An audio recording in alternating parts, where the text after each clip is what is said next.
Good morning to all my students. Take out your new Radiant Readers Class 5 book. As you know, I have started this chapter Rip Van Winkle 1. Today I will start from here. Take his gun upon his shoulder and calling his faithful dog Wolf to go with him, he set off to wander among the woods and hills.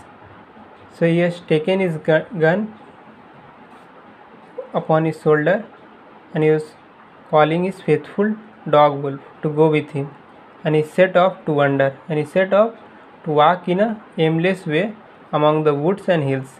Rip lay down on a grassy bank and stayed there till late in the afternoon. So Rip lay down on that grass and he stayed there late in the afternoon. As the sun was setting, Rip rose to go. "Come, Wolf," he said to his dog. "Let us go home now. Perhaps Dame Van Winkle's temper has cooled by this time, though I fear that she may have something to say to us for staying away so long." So as the sun was setting, Rip Van rose to go. "Come, Wolf," he said to his dog, "let us go home now. Perhaps Dame Van Winkle's temper was cooling by this time, though I fear that she have something to say." Now he has something to say for staying away so long. We are away. So she might have something to say.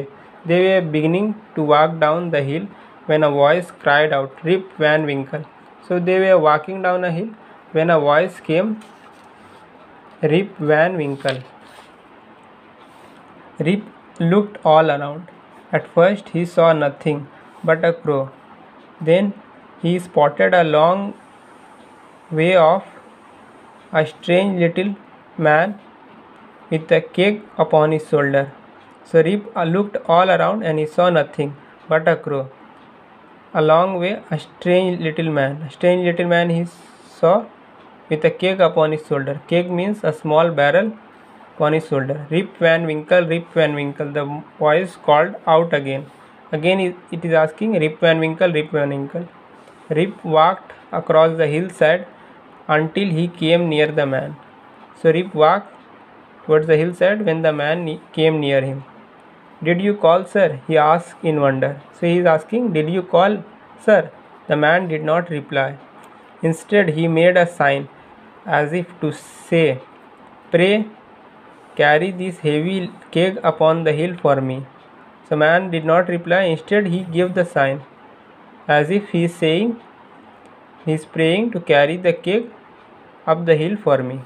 Now Rip through.